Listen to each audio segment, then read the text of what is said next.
جو صرف ماتم کرتا رہ جائے یا حالات کو سمجھنے میں ہی غلطی کر دے تو اس کے لیے کوئی جگہ نہیں ہوتی. تو برائے مہربانی ایسے وشفل تھنکنگ سے دور رہیے، حقیقت پسندی سے کام لیجئے. دیکھیے فار ایگزامپل میں ایک پوائنٹ آپ کے سامنے رکھتا ہوں، مجھے اس کا آپ بتائیے. وہ الیکشن کیوں کرائیں گے؟ انہیں اپنی شکست آسمانوں پہ لکھی ہوئی نظر آ رہی ہے 100%. وہ الیکشن کیوں کرائیں گے؟ اچھا الیکشن نہیں کرائیں گے تو کیا ہوگا؟ مہنگائی ہوگی، غربت بڑھے گی. ان کی بلا سے مہنگائی ہو جائے، غربت بڑھ جائے، کچھ بھی ہو جائے، وہ اس میں سنسیئر نہیں ہوں گے کہ وہ فیئر الیکشن کرائیں. پھر ان کی جو بیک پہ کھڑے ہیں جرنیل، وہ بہت اسٹرانگ ہیں اور ان کے لیے بھی یہی اس وقت چیز عزیز ہے کہ وہ اپنی جان بچائیں. ارشد شریف کا خون دوڑ رہا ہے، وہ ان کو پکڑے گا کسی نہ کسی دن، ٹھیک ہے نا؟ خون چھپتا نہیں ہے. وہ اس وقت ان کے ساتھ مل کے یہ کوشش کریں گے کہ بغیر الیکشن کرائے ہی کوئی ایسی ترکیب ہو کہ کوئی حکومت بن جائے، کچھ ایسا اسٹرکچر بن جائے کہ جو ہے وہ 4-5 سال اس میں گزار دیے جائیں جب تک کہ عمران خان صاحب کی جو شہرت ہے وہ نیچے آ جائے. ٹھیک ہے، وہ اسی کی کوشش کریں گے. اگر الیکشن اناؤنس بھی کرنا پڑ جائے تو بھی وہ کرنے کے بعد اسی کی کوشش کریں گے. ایک اور دوسری اہم بات، اس کو میں نے کل بھی شاہ غالباً کل یا پرسوں اپنی لاسٹ اس میں کہا، آپ سے ریکویسٹ کی تھی. دیکھیے انہوں نے اتنے بڑے پیمانے پر دھاندلی کا پروگرام بنایا ہے کہ جس کا اندازہ آپ گلگت بلتستان سے لگا سکتے ہیں کہ وہاں آپ کیا حرکت کی گئی ہے. ہر جگہ اپنا کنٹرول حاصل کرنے کے لیے بہت بڑا دھاندلی کا پروگرام بنایا ہے. اور اگر وہ اس میں کامیاب ہو گئے تو پھر آپ روتے رہیے گا، وہ کوشش کریں گے کہ وہ ٹرین کو چلا دیں. لیکن یہاں پہ ایک بہت اہم نقطہ ہے، اس کو بھی پیش نظر رکھیے گا. وہ یہ ہے کہ آج جو کیوس آپ دیکھ رہے ہیں ملک میں، یہ تو کچھ نہیں ہے. جب یہ اتنے بڑے پیمانے پہ دھاندلی کریں گے، پھر جو عوام اٹھے گی وہ اتنے بڑے پیمانے پہ اٹھے گی کہ فوج کا تقدس ہو یا سیاستدانوں کی زندگی، وہ کچھ خیال نہیں کریں گے. جب آپ عوام کی رائے کو اتنے بڑے پیمانے پہ چرانے کی کوشش کریں گے، اور وہ سارے ینگ لوگ ہیں پی ٹی آئی کے جو سپورٹرز ہیں پوری پاکستان کے، اس وقت تو بوڑھا بھی اسی کا سپورٹر ہے، عورت مرد جوان بچہ سب اس کے. الیکشن کے بعد بڑے پیمانے پہ دھاندلی اور پھر اتنے بڑے پیمانے پہ ہنگامے ہوں گے کہ استغفر اللہ استغفر اللہ استغفر اللہ. اچھا یہ چونکہ سب سیکیور ہیں، کسی جرنیل کے گھر تو کوئی فرق نہیں پڑے گا، اس کے گھر تو دانے ویسے ہی ہیں اور آ جائیں گے. مولانا فضل الرحمان پہ کوئی فرق نہیں پڑے گا، شہباز شریف زرداری پہ. غریبوں کو تو انہوں نے کہہ دیا کہ let's take care of rich and Allah will take care of poor. تو وہ یہ ان کی سوچ یہی ہے کہ ان کو کچھ بھی ہو جائے اس کی ان کو کوئی پرواہ نہیں ہے. ماں سوائے اس آدمی کے جو کرونا میں کہتا تھا، میں یہ لفظ اس کا یاد کرتا ہوں، عمران خان کا، کہتا تھا میرے دہاڑی دار کا کیا بنے گا، میرے دہاڑی دار کا کیا بنے گا. اب کیا اللہ تعالیٰ نے اس کو سپورٹ کیا ہے؟ اللہ تعالیٰ نے سپورٹ کیا تھا جو وہ کرونا میں اپنی گاڑی بچا کے نکال کے لے گئے، ورنہ وہ اتنی بڑی بلا تھی، اتنی بڑی مصیبت تھی کہ جو ممالک کا حال ہوا ہے آپ کو بھی پتہ ہے، مجھے بھی پتہ ہے.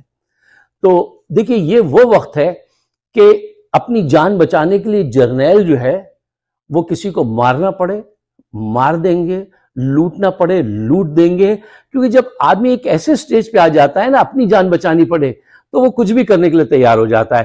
ایگزیکٹلی یہ اسی موڑ پہ کھڑے ہیں، اس کے کراس روڈ پہ کھڑے ہیں یہ، اور یہ تمام بدماش جو ہیں نواز شریف زرداری اور یہ سب. اب صرف انتظار کیجئے کہ اللہ رب العالمین ان کے ذہنوں کو بدل دے اور کوئی ایسی صورتحال پیدا ہو جائے کہ یہ فیئر الیکشن کرائیں اور پاکستان انارکی سے بچ جائے. لیکن اگر انہوں نے الیکشن نہیں کرائے تو بھی انارکی ہے، اور اگر اس میں دھاندلی کی تو بھی انارکی ہے. آپ اگر ان باتوں کو پیش نظر رکھ کر پاکستان کے لیے کچھ بہتری کرنا چاہتے ہیں تو میرے خیالات، اگر آپ کے خیالات سے ملتے ہیں تو اس کو شیئر کیجئے، آگے بڑھائیے آپ اپنی سوچ کو. ان خیالات کو ابھی سے آگے پروپیگیٹ کیجئے، بڑھائیے تاکہ حادثہ ہونے سے پہلے ہم سمجھ جائیں. ہمارا شو ہوتا ہے فائق صدیقی شو، یوٹیوب پہ ضرور سبسکرائب کیجئے، اپنے دوستوں کو بھی کہیے. آپ سب کا بہت بہت شکریہ.